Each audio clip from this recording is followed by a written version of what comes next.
how does a guy ignore that desire? So you don't have to ignore it, but I get what you're saying here. So, for example, here's what you can do, right? This is what I did. For the first year and a half when I came to America, what I did was I worked my ass off. I worked 2 jobs, day and night, and I would just take breaks to eat, go to sleep, right?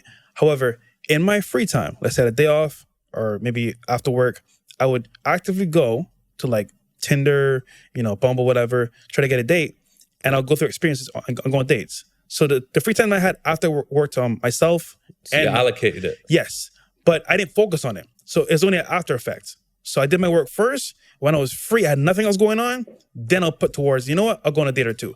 That allowed me to focus on my purpose, my passion. And over time, what happened is I got further ahead in life. The further I got ahead in life, the higher value girls I got to get. So putting that first and then saying, you know what, all right, I got free time right here, maybe 2 hours, 3 hours, I'll go on a date, I'll set it up. And that kept me in the game, in the know, but I was focused on my purpose as well. Because if you neglect girls, bro, all the way, and you get money and status, it's like you don't know how to handle them. You don't need to do any work when you get to that point where you got the status. True. I mean, you still need to, because you need to understand how women operate, but like, it's more like you're going to be on 2 levels, successful, but still understand female nature. And you could get finessed. I would say, so when I was working, this is my ratio, and I don't know if guys can do this, but it's up to them if they want.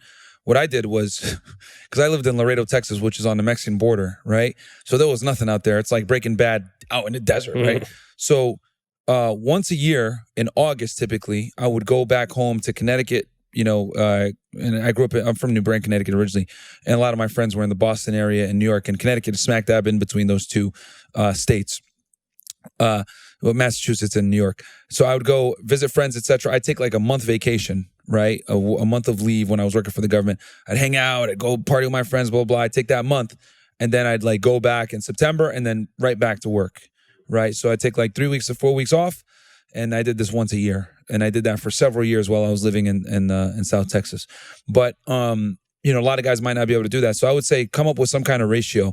Maybe you grind 8 weeks straight and you take 1 weekend out, or maybe you grind 6 weeks straight, take 1 weekend out and go out with girls, or you do it in your free time where you're on dating apps, scanning, etc. And it's gonna suck. You might go through dry periods. You might have to fap a little bit every now and then, right, to alleviate that stress or whatever, right? But see, that's where you get in the touchy spot. Yeah, you don't want to get addicted to porn. You got to be able to control that. But I'm not saying don't go out and get girls. Like, you should definitely learn game and go out and deal with women. My thing is, a lot of guys overdo it and they spend all their time chasing after girls. And that's like, when you do that, what ends up happening is you end up having to chase girls because you haven't built your value up yet to a point where you're attractive enough to get girls to be interested in you. Of course, you have to get out there and talk to women and put yourself out there, but you want to do the work up front so that you don't have to put as much work in when you deal with them. You mentioned there's a part in the book when you were talking about men moving into their own place. Mm-hmm. And if their main motivation to get their own place in their own apartment is purely just so they can get girls and get laid in peace, you're saying that's terrible. It's an absolute waste of money. So in your opinion, when is it the right time for a guy, maybe early 20s, whatever it might be, to actually go off and get their own place to live? I would say once you actually make some money, and it depends what your goals are, right? So like if you're trying to buy real estate or whatever, you might want to live with your folks for a little bit longer so that you can go ahead and save up the capital to get a real estate property or get an FHA loan. My thing is, I don't want guys spending too much money out of pocket early in their 20s where they're going broke to pay their rent just so they can fuck girls. Like, that's stupid. If you really need to, go ahead and get an Airbnb or get a hotel for a weekend or whatever it may be. But like, you should really be building and learning a skill set, making more money, etc. Now, for me personally, I was able to get out of my parents' house at about 23, and I was working for the government, and I was able to land a good job out of there. So I had enough money to get an apartment and and everything like that. But I just don't want guys spending a ridiculous amount of their money on an apartment when they don't have the money. Because a lot of guys, they'll go broke to have an apartment to try to have sex with girls, and it's like, bro, why? Mm-hmm. Here's another thing you can do as well: have a roommate that you trust, that you're cool with, and obviously have separate bedrooms. But like, it's more like that roommate lowers the cost of you actually having to pay rent. And you can still live in a nice area. And, with some game, proper attire, proper cleanliness, girls can still come over, come to your spot, still have fun, but you're paying half the money. Mm-hmm. You should be able to pay your rent 4 times. Yeah. 4 to 5 times. And I would say, okay, once you can pay that rent 4 to 5 times, cool, move out. You should get a housemate who's actually switched on as well. There's not going to be a Exactly. distraction. Yeah. You can't. Yeah, you can't. Yeah, you got to have someone like. Didn't Sterling Cooper and Justin Waller, did they used to live together? Yeah.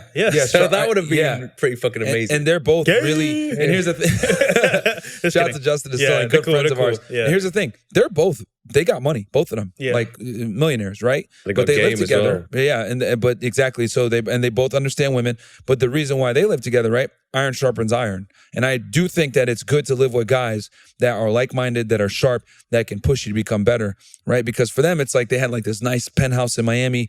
You know, it's different. It's not like they're having roommates together because like, oh my God, we got to cut on bills. Like, no, they're both millionaires. They both do really well. But that's an example of living together because iron sharpens iron. Andrew and Tristan, same situation.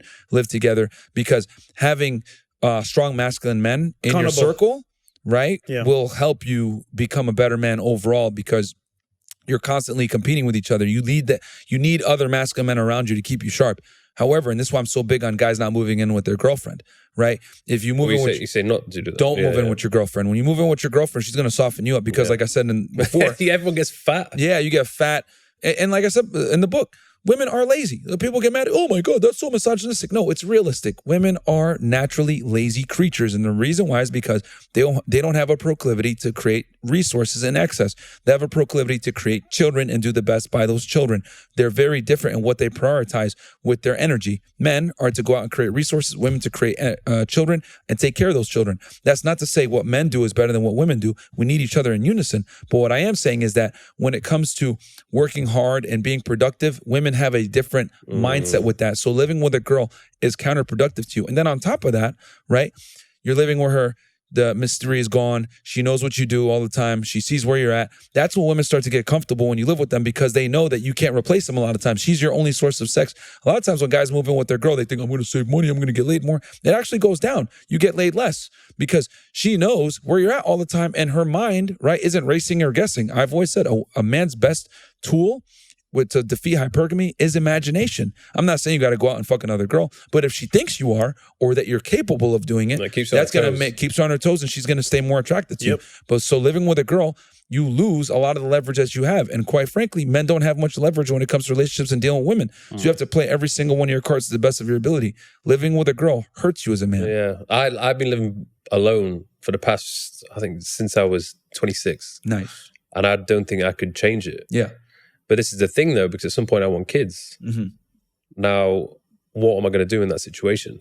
Because I'm hoping I get to the point where I've got numerous properties and I can have I either have a very big one where I've got my own little space, or like every now and then I'm like, oh yeah, I'm going to my apartment. Yeah. I think the best way, have the distance every now and then. Yeah, I think the optimal way to do that, and Andrew and Tristan kind of do this, is where you put the wife and the kids right in a home.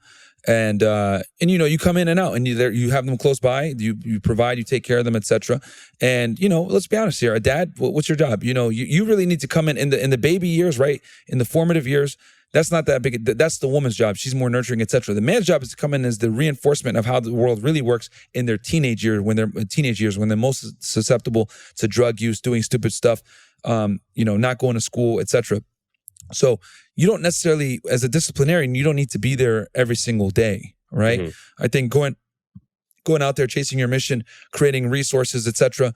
The mom can be there most of the time, and then you come in when needed. And if you're close by, you're always a call away. But I think number one, to keep the attraction there, to, you know, maintain some semblance of a nuclear family, you don't need to be there every day and sleep there. You can show up every day and not sleep there. You know, and I think that's a way to do it, to get around it. It's just that, you know, and it's sad that we have to come up with all these counter strategies, right? For like, you know, the modern day woman. But I think that's one way to combat it, or just being with a girl that is more traditional in a sense where that might not necessarily hurt you to the same degree, right? You know, you can get a girl in Colombia or something like that, maybe, right? Where they might appreciate that a little bit more, whereas like in the United States, that might not be as feasible. So there's different ways. It depends on the girl. Every girl is different, but I think that's a strategy where you can have an apartment not too far away and your girl is there. I'm going to have it by having multiple wives. That's my strategy. Are you Muslim? Yeah. So you can do that. Yeah, 4 wives. And I will admit, you know, for full disclaimer, I'm not the best Muslim, but I am working on it. I'm going to get my Arabic up and everything like that. But definitely, what is it you need to work on? Man. Well, I don't really drink like that, so that's one thing. I've never done a drug in my life.